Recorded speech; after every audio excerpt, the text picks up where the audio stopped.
Bueno amigos, hola de nuevo.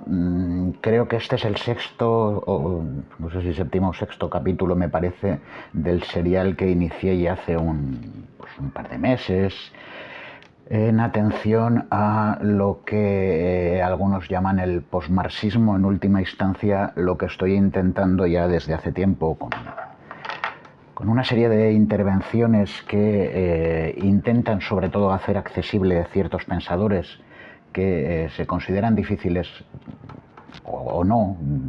Eso ya también supongo que depende del gremio y al que uno pertenezca y de los juegos de lenguaje a los que esté acostumbrados, ¿no? Pero es evidente que los autores que hemos visto, bueno, Zizek tiene sus momentos muy abstrusos, por muy famoso que sea, no en vano es heredero de Lacan y de Hegel, imaginaos.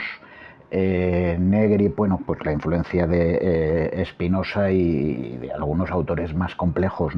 Bueno, hablamos también de Alain Badiou, de Jacques Rancière. No sé si son autores fáciles o difíciles, pero hemos de intentar leerlos, y eso es lo que vengo sosteniendo en este serial desde hace tiempo, porque yo sí que creo, no que esté volviendo el comunismo, ya os he dicho muchas veces que yo ni siquiera soy comunista. Lo que creo que está demandándose a gritos es primero una relectura de Marx y por muchas razones, porque creo que se le ha de poner al día en ese sentido la fórmula de un libro de Toni Negri. Marx más allá de Marx me parece que es fundamental. Yo es que además ni siquiera sé si soy marxista, esa es otra cuestión, ¿no? Pero creo que de alguna manera todos somos marxianos en la medida en que debemos entender que los giros, las mutaciones, la evolución del modelo de producción que llamamos capitalismo y que ha caracterizado la modernidad burguesa va generando nuevas formas de dominación, nuevas formas de desigualdad. La palabra desigualdad va a ser muy importante en la clau, lo vais a ver ahora. Y aquí sigo también una frase muy típica de Foucault: en la medida en que van apareciendo nuevas formas de poder y de dominación, van apareciendo también nuevas formas de resistencia. Esto lo vimos muy claro en el último capítulo con Toni Negri. Bueno, pues creo que en alguna medida vamos a asistir al planteamiento que al respecto de todo esto hace Ernesto Laclau. Bueno, ya estableceremos una serie de conclusiones en el último capítulo, que espero que sea el más breve, en el que confrontaré a los distintos autores. Intentaré explicar en qué acierta y en qué se equivoca, evidentemente a mi modo de pensar, cada uno de estos autores, y sobre todo qué grado de acierto y de profundidad tienen sus diagnósticos sobre lo que podemos llamar el tardocapitalismo o el neoliberalismo globalizado, etcétera, y qué viabilidad pueden llegar a tener sus propuestas, que eso es lo que me parece que es verdaderamente llamativo, importante, trascendente de todos estos autores, porque yo creo que todos, quizá incluso Zizek, a su manera, pero en alguna medida creo que están intentando establecer conclusiones, es decir, establecer vías o caminos, construir vías de solución. Eso es lo que a mí me parece que es problemático. Esto no significa ni que vayamos al comunismo, ni que haya que tomar las armas, ni apresar la Bastilla. Lo que significa, básicamente, es que en un mundo tremendamente complejo como el que estamos viviendo, sociológicamente es apasionante, porque es un mundo que está evolucionando a una enorme velocidad. A mí me lo dice mi madre muchas veces. Yo he visto cambiar el mundo muchísimo y tú lo vas a ver cambiar más, y no te digo nada a mis nietos, ¿no? Bueno, pues es una realidad. El mundo evoluciona, cambia, el modo productivo, las relaciones entre las personas cambian a una gran velocidad, y yo creo que tenemos que intentar detenernos un rato a pensar, pero no como el típico sociólogo de campo. Yo creo que hemos de atender a esos autores que siguen asumiendo eso que para mí Marx dejó establecido en la tesis 11 famosa sobre Feuerbach, y que para mí sigue siendo un mantra absolutamente indispensable. Hasta hoy los filósofos se han dedicado a interpretar el mundo, ahora deben transformarlo. Bueno, yo no pretendo transformar el mundo, pero creo que en todos estos autores, Zizek, Laclau, Rancière, hay un planteamiento de crítica global al capitalismo y algún tipo de planteamiento de ruptura, lo cual va bastante más allá que planteamientos de tipo prosistema, moderados, llamadlo como queráis, tipo la actual escuela de Frankfurt. Estoy pensando en Habermas o en Axel Honneth, este último, un autor que me interesa mucho, pero que es evidente que no plantea la presencia de elementos de ruptura, digamos, potentes, con verdadera mordiente. Yo no sé si Honneth, que para mí es un socialdemócrata, tiene razón o la tiene, pues por ejemplo, Laclau o Rancière, que son autores de alguna manera y entre comillas radicales o revolucionarios. Pero sí quiero a lo largo de este serial explorar esa posibilidad. Seguramente la intervención sobre Laclau, el filósofo argentino, la voy a dividir en dos partes. Intentaré ser lo menos pesado posible y lo más clarificador. A mí me interesa muchísimo la claridad. Sé que no son autores fáciles. Todos, de una manera u otra, ya lo habéis visto, están tremendamente vinculados con Louis Althusser, que es un autor que yo, bueno, me llama la atención y demás, pero es curioso que dentro del estructuralismo que a mí, francés, que a mí es un movimiento que siempre una corriente que tuvo una potencia brutal, deslumbrante en los años 70 y hasta cierto punto con el postestructuralismo de Foucault, Derrida, etcétera, Deleuze, tal, tuvo su repercusión también en los 80 y hasta la actualidad. Y sin embargo es curioso que de todos aquellos autores del estructuralismo que empieza con la antropología de Claude Lévi-Strauss y tal, pues Althusser y Lacan quizá hayan sido de los que menos me han interesado, al menos en mi juventud universitaria, ¿no? Curiosamente son los que están llegándome una vez tras otra sus huellas precisamente a través de estos autores. Zizek es lacaniano, Laclau es muy althuseriano. Están estos dos autores, y Laclau vuelve también a... Bien, son autores que siendo franceses o viniendo de otros países, Laclau de Argentina, aunque su conexión fue sobre todo a través de Inglaterra, pero Laclau vino de Argentina a Europa y se dejó influir mucho por el postestructuralismo, lo mismo que Zizek, que se fue de Eslovenia y cayó bajo la órbita de Lacan y Althusser. En fin, estos son nombres muy comunes. Yo no soy experto en ninguno de los dos. Me interesan Laclau, Zizek y compañía, y en la medida en que me sirva referirme a la influencia de Lacan o Althusser, lo haré. Aunque, en mi opinión, quien está verdaderamente en el trasfondo de varios de estos autores y de la problemática que a mí realmente me interesa respecto a cómo enfrentamos desde la izquierda, vamos a hablar claro, la problemática de la sociedad contemporánea del capitalismo global, está, señores, Antonio Gramsci. A mí me parece vital recurrir, y este autor creo que sí es, no digo que no lo sea en Lacan y Althusser, pero a mí me parece que es imprescindible tener cierto conocimiento de Gramsci, volver a leer a Gramsci para entender en gran medida qué es lo que está pasando y qué posibilidades hay de realmente combatir el capitalismo, o como mínimo, porque decir capitalismo es decir muchas cosas y ahora nos lo explicará Laclau, y es peligroso hablar de anticapitalismo, pero al menos sí enfrentarnos a una serie con algún arma teórica, fundamentalmente, a una forma de relación entre los 8.000 y pico, no sé si ya son 9.000 millones de personas que habitamos este planeta y que de una manera u otra hemos caído, hemos sucumbido todos a una forma de relación basada en lo mercantil. Y eso, como mínimo, teniendo en cuenta que en el mundo no sé si aumenta la pobreza, pero desde luego no parece que descienda, la cantidad de guerras localizadas es muy inquietante. Ya lo vimos el otro día con Negri, que decía, si me seguisteis lo veríais o lo escucharíais, que Negri dice que las guerras localizadas son esenciales para el mantenimiento del capitalismo y son una estrategia de lo que él llama el imperio. Bueno, en última instancia creo que debemos hacer caso a estos autores. Otra cosa es que les demos la razón, pero creo que debemos leerlos y conocerlos, y yo modestamente intento ayudaros desde mi condición de doctor en filosofía.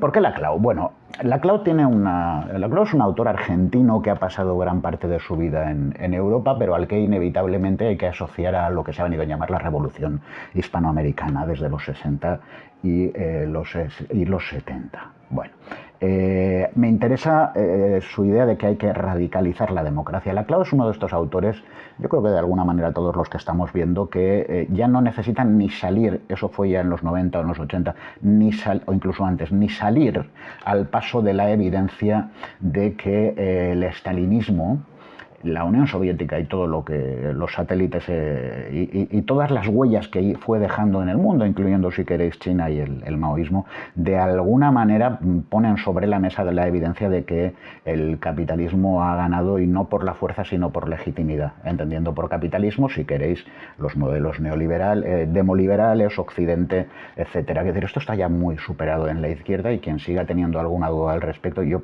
personalmente me refiero respecto a no ya la maldad del psicópata de Stalin, sino la evidencia de que la Unión Soviética y los comunismos reales, la mayoría de los que tuvieron su importancia en los años 20, de alguna manera no han sido capaces de escapar al peor etiquetaje político posible, que es el del totalitarismo, y en el caso del comunismo es muy evidente lo del momento del terror, que en algún caso, el terror revolucionario y tal, que también asocian a la Revolución Francesa, y en algún caso, como el de Stalin, el terror fue largo, muy largo, no fue un momento simplemente.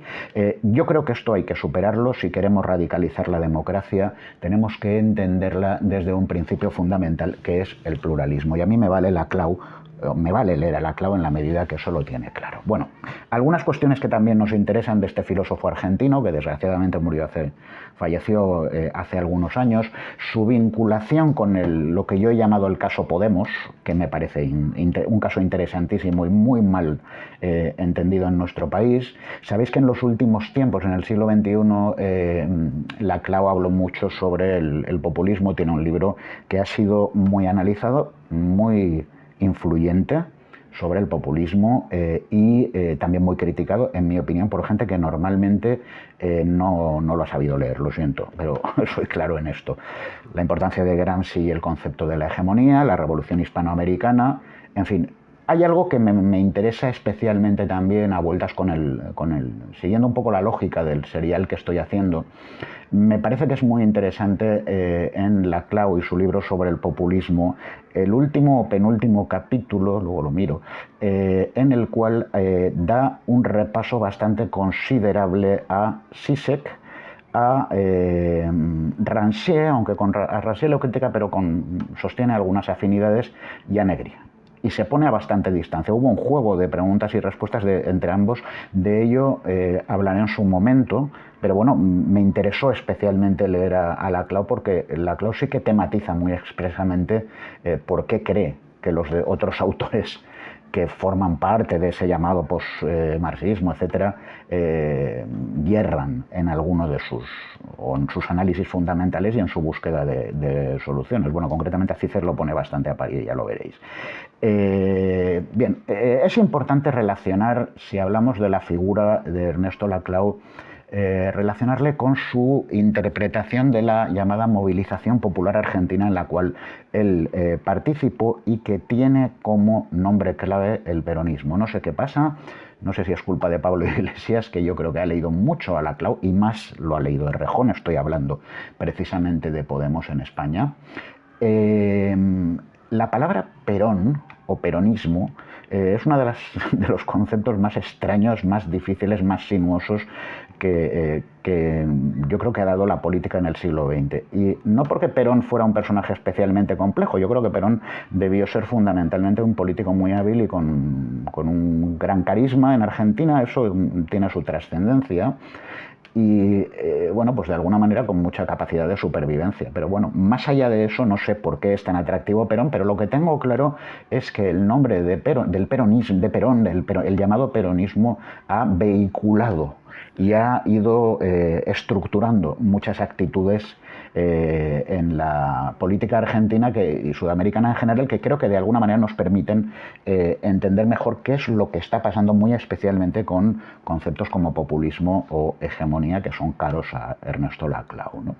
El llamado peronismo, de alguna manera, lo que hace es modernizar la entre comillas, revolución hispanoamericana, en la medida en que, primero, cuestiona el principio de clase, es decir, en los años 50-60 empieza ya a ser muy problemático tener que asociar sistemáticamente la revolución a la clase proletaria por la sencilla razón que aquel fue un movimiento, el llamado peronismo, no voy a decir transversal, pero que desde luego no se deja reducir a la etiqueta tradicional de la lucha de clases, ¿no? Por tanto, si hablamos vinculamos la revolución a la construcción del sujeto político colectivo, debemos reevaluar el concepto, debemos volver a preguntarnos qué es exactamente eso a lo que llamamos la identidad popular. Luego un par de notas biográficas que me parecen relevantes. Laclau huye de Argentina con la primera dictadura que hubo antes de la de Videla y compañía. Se va ya siendo un tipo brillante y reconocido, hasta cierto punto reconocido, con el grandísimo historiador Eric Hobsbawm a la Universidad en Inglaterra. Estamos hablando de 1969, siguiendo la cuestión de la crítica de la llamada ortodoxia marxista, de autores como Kautsky y gente por el estilo. Luego tuvo la oportunidad de asistir a los horrores del thatcherismo y fue también, y me parece perfecto, muy crítico con ellos. Ya más recientemente el tema de Podemos y Syriza, o Syriza, no sé cómo se dice, en Grecia. Yo creo que al final Laclau, o por lo que le he oído a su esposa Chantal Mouffe, con la que, personaje importantísimo para hablar de Laclau, además un personaje, una filósofa francesa nómada, brillante, que ha estado yendo con Laclau en lo afectivo, por supuesto, y en lo profesional o en lo filosófico, y que es corresponsable del primer gran libro, que es Hegemonía Política, el libro sobre la hegemonía. Luego el del populismo lo firma solo Laclau. En cualquier caso, insisto, Chantal Mouffe, que tiene, por cierto, una entrevista con Pablo Iglesias en La Tuerca, es fundamental el estudio, el trabajo de investigación que lleva a cabo sobre el concepto gramsciano y post-gramsciano de hegemonía, y luego pues el concepto del populismo. En cualquier caso, podríamos resumir así la trayectoria de Ernesto, ¿no? Primero, hay una primera época en la que, bajo la influencia de Althusser y Gramsci, se convierte en un teórico de la ideología, en un sentido renovador, pero aún muy dentro de una cierta, entre comillas, ortodoxia marxista, y después, bueno, pues es sobre todo un estudioso de la llamada filosofía francesa, o de la, como la llamaban, la French Theory, la llamaban en Inglaterra, bueno, pues a partir del estructuralismo con Lévi-Strauss y compañía, y luego con la teoría del discurso en el llamado postestructuralismo, con personajes como Michel Foucault, Jacques Derrida, que le influyó muchísimo, o Gilles Deleuze.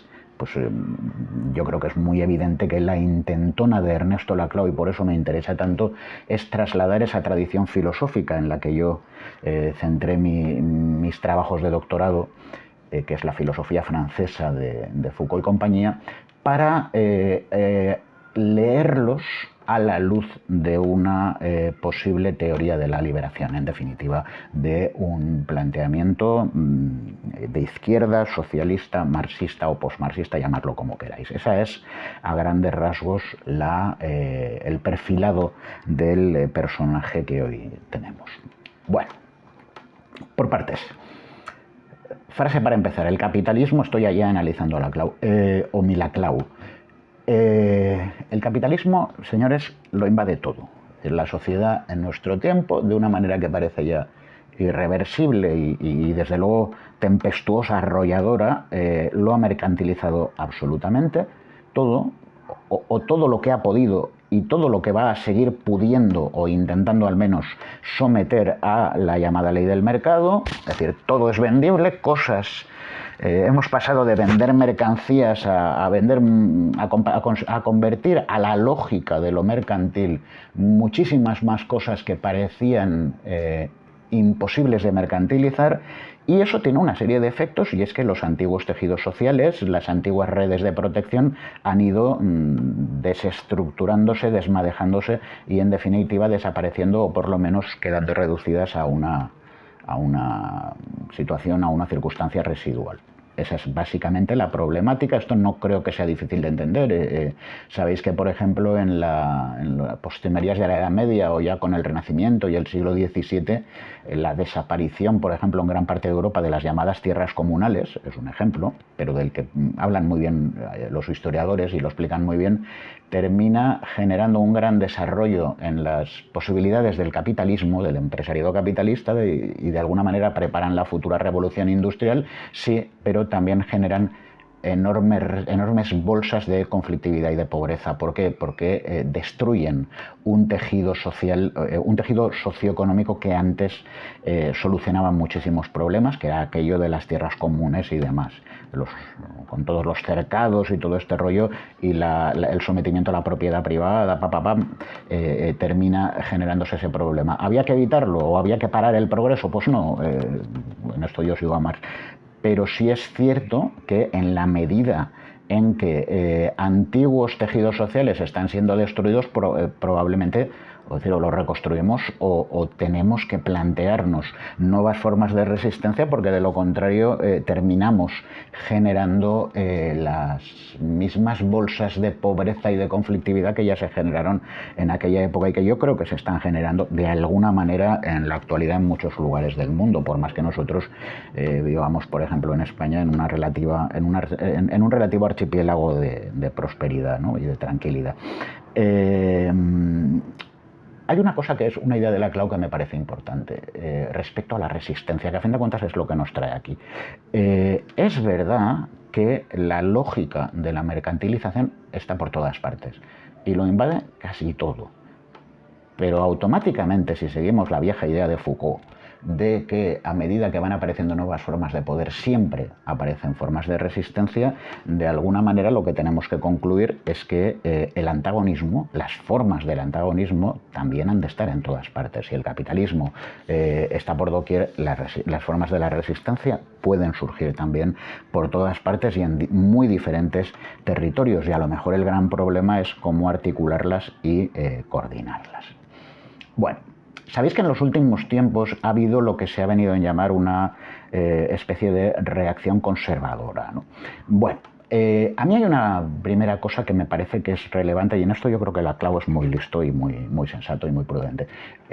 La Clau no dice que tengamos que acabar con el espíritu burgués liberal y los valores que podemos vincular, pues no sé, con el contractualismo del 17 o la ilustración del 18 y todo lo que ha ido viniendo después, ¿no? El problema, en realidad, yo lo comparto esto plenamente porque además soy un kantiano en gran medida. Yo creo que el problema no son los viejos valores liberales. El problema, en todo caso, es que la destrucción de los lazos sociales, de la mentalidad del ciudadano sustituido por el consumidor y todo este tipo de valores desvalorizados que parece que caracterizan al tardocapitalismo, a la sociedad de consumo, etc., lo que han generado es un espíritu de lo que llama la Clau un individualismo posesivo, y a lo mejor es ese el verdadero enemigo y contra lo que hay que pelear, ¿no? ¿Por qué se produce con Thatcher y compañía, incluso ya antes pensada en Nixon y tal, una revolución, una especie de reacción conservadora furibunda, ¿no? De la cual hoy estamos teniendo un nuevo episodio, aunque yo creo que el episodio más potente es los años 90, pero bueno, que es una época de expansión económica por el capitalismo especulativo y toda esta historia, ¿no? Pero bueno, yo creo que a raíz de lo ocurrido en la segunda mitad del siglo XX, hay una especie de reacción primero. A partir del New Deal y del éxito de la socialdemocracia, que llega a conseguir una hegemonía real en el mundo desarrollado, en Europa especialmente y demás, yo creo que el llamado welfare state, el estado del bienestar, empieza a calar definitivamente en la ciudadanía, en gran parte de la ciudadanía, la idea de que es una manera de que es insostenible, de que lo están pagando mis impuestos, que eso del estado del bienestar es una cosa que sirve para que muchos vagos y pícaros vivan muy bien y lo tengo que pagar yo. Y esa es una idea muy extendida, ¿no? Pensemos también en los movimientos sociales de los años 60. Bueno, pues eso no va a caer en saco roto, sí, consiguieron muchas cosas, pero también han generado una reacción, un espíritu a la contra, ¿no? Entonces, bueno, pues estoy pensando en todo aquello del amor libre, la liberación de la mujer, los homosexuales, las razas, el movimiento de la descolonización, etcétera. Y ya para acabar, una reacción de la cual tenemos. Yo creo que ahora mismo es la que de alguna manera concentra una mayor inquietud y desencadena con más intensidad la fuerza de los neoconservadores, y yo diría incluso muy especialmente de los ultras, todos estos partidos que parece que últimamente en Europa, al socaire también de gente como Bolsonaro, bueno, ahora ha venido Milei en Argentina, Trump en Estados Unidos, bueno, pues los ultras en Europa están triunfando fundamentalmente, no nos engañemos, porque hay un miedo a las migraciones descontroladas. Y esas migraciones se están produciendo, probablemente estén fuera de control en gran medida, habría que analizar muy bien por qué, pero generan gran parte, le dan esa intensidad, esa gasolina al incendio ultra, ¿no? Hay quien lo ha definido, no sé si fue el mismo Laclau, pero hay quien ha hablado de una especie de marsellización de Europa, ¿no?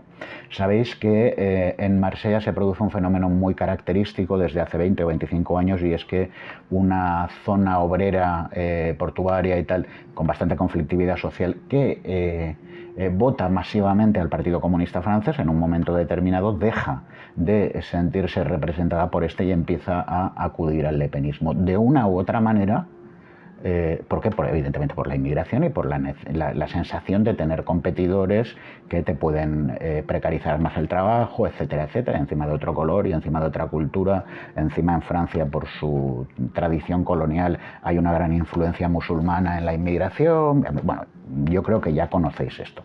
Es muy importante que entendamos lo del tema Marsella o del tema de la marsellización de Europa, porque lo que empezó pasando en Marsella está pasando en muchos sitios y no es simplemente una cuestión electoral. Tenemos que acudir al concepto, a uno de los conceptos clave en Laclau, que es el concepto del significante vacío. Es decir, un significante vacío es aquel elemento, aquel signo o símbolo que de alguna manera consigue vehiculizar el antagonismo y generar en una gran parte de la población el sentimiento de que es la verdadera población de ese territorio, la buena gente, los que verdaderamente trabajan.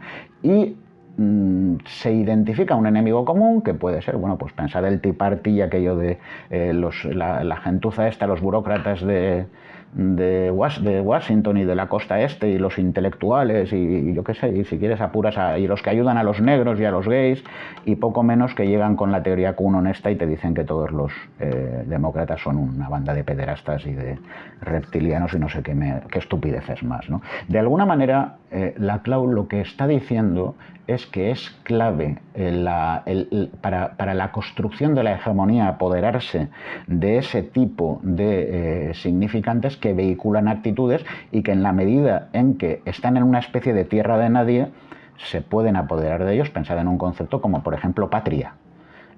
Podemos lo utilizó masivamente en algún momento, o pensad en Viva Perón, que es un argumento que ¿por qué es un significante vacío? Porque en algún momento, primero es que habría que ver qué significa Perón, ¿no?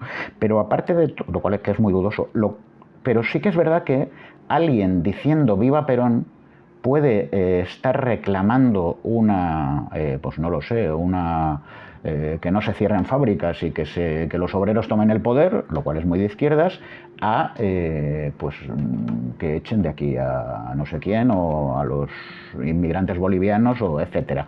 Lo que quiero deciros es que hay en la idea del significante vacío del cual puedes apoderarte, es vacío precisamente porque vive, mientras nadie se apropia de él, y vive en una tierra de nadie, pero puedes apropiarte de él, y ahí es donde surge el famoso populismo de derechas. Tradicionalmente, y más si lo dice un hispanoamericano, el populismo ha sido de izquierdas fundamentalmente, pero cuidado, es decir, ha habido un populismo de derechas. Esto no es nuevo ahora de Milei y compañía, ¿no? El macartismo, por ejemplo, con lo de que el tema de generar espanto en la gente por la invasión soviética y porque estábamos llenos en el mundo de Hollywood y no sé qué cosas más de comunistas que nos van a destruir, el macartismo, como digo, es un claro ejemplo de populismo que además lleva a una serie de procesos, condenas y a vigilar lo que hace la gente, ¿no? Pensar, por ejemplo, el general Franco, el caudillo, hablaba de la conspiración judío-masónica y eso viene de muy lejos y ha estado presente en toda Europa, incluso en Estados Unidos, pero luego también en el estalinismo. Y bueno, con Franco tenía mucha gracia, porque yo creo que nadie sabía lo que eran los judíos, pero había una conspiración judeo-masónica, ¿no? Luego, cuando pues, se habla de elementos muy de derechas como la crítica a la destrucción de la familia por parte de los gays, las nuevas leyes, el divorcio, bueno, hay un sinfín, ¿eh? El populismo de derechas es perfectamente viable. Yo creo que aquí, y sigo con la clau, es muy interesante ver esa extraña alianza que se produce entre personajes ultra claramente autoritarios, de estos a los que les gusta que la policía salga a dar tortazos y algo más, cuando hay unos cuantos jóvenes protestando porque les han hecho prohibitivas las tasas de la universidad, y un movimiento que apuesta, o una corriente de pensamiento que apuesta siempre, o eso dice, por la libertad, como es el llamado liberalismo o neoliberalismo. Y aquí podemos pensar en las figuras de Hayek, de Milton Friedman, de qué manera todos estos personajes, que ya fueron en su momento muy amigos de personajes tan siniestros como Augusto Pinochet y la dictadura chilena, pues ahora lo están siendo de personajes también muy siniestros como Milei, ¿no? Bueno, y los mantras son muy claros, es decir, ha dicho Milei últimamente, la justicia social es un truco para imponer el totalitarismo, ¿no? Bueno, pues muy bien, bueno, te has lucido, macho. La libertad y el Estado son antitéticos, el Estado es el problema. Esto lo decía incluso Ronald Reagan, que se presentó a elecciones y ganó y gobernó durante 8 años. Bueno, pues él estaba sentado en la Casa Blanca diciendo que el Estado era el problema, ¿no? Que tiene narices. Con lo cual, de alguna manera, tú estás dejando a la luz que eres el hombre de las grandes de las megacorporaciones que se sienta en un lugar donde de no estar tú estaría un molesto político que no haría más que crearnos problemas, ¿no? Bueno, el Estado es un problema, sí, pero nos interesa que siga manteniendo la ley y el orden, nos interesa el ejército para fomentar guerras en según qué sitios que dan grandes oportunidades para los negocios, y sino que le pregunten a los que participaron en la guerra y reconstrucción de Irak. Yo creo que en última instancia, y estoy completamente de acuerdo con la Clau en eso, a mí me parece que hay que declararle la enemistad fervorosa al neoliberalismo. No estoy hablando del viejo liberalismo de Voltaire y compañía, me estoy refiriendo a gente a la que yo detesto particularmente por su, no es personal, porque creo que han hecho mucho daño y han sido muy tóxicos, como por ejemplo Milton Friedman. A mí me parece que en última instancia, lejos de promover la libertad, lo que están consiguiendo los liberales es destruirla, precisamente porque lo que promueven y lo que desean es la desigualdad. Y en última instancia, yo estoy pensando también en algún neoliberal español como el ínclito Rayo, ¿no?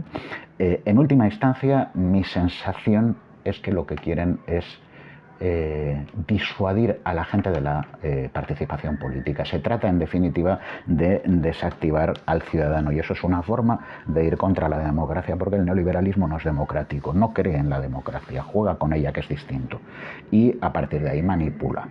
Bueno, juntamos en una simbiosis que dicen ahora perfecta, libre mercado más valores tradicionales del capitalismo, la familia, etcétera, etcétera. Esto en España se ve muy claro en personajes como Jiménez Los Santos y gente por el estilo, trabajando además para una emisora de la Iglesia, ¿no? Si juntamos un supuesto liberalismo que yo no me creo, porque es mentira, y valores tradicionales, que evidentemente tampoco me creo, y menos en tipos con tanta inmoralidad como el que he citado, ¿no? Pero, bueno, valores tradicionales, la Iglesia, el catolicismo, etcétera, etcétera, y a partir de ahí es muy fácil ir dándole bola, ir dándole camino a los significantes populistas típicamente de derechas. Los parásitos de la seguridad social que viven de mis impuestos, los privilegios sindicales, las subvenciones para la familia, para los amigos y familia de Pedro Sánchez y todo ese tipo de cosas. En fin, yo creo que son mantras sobradamente conocidos. Sigo con la Clau en la siguiente entrada, ¿de acuerdo?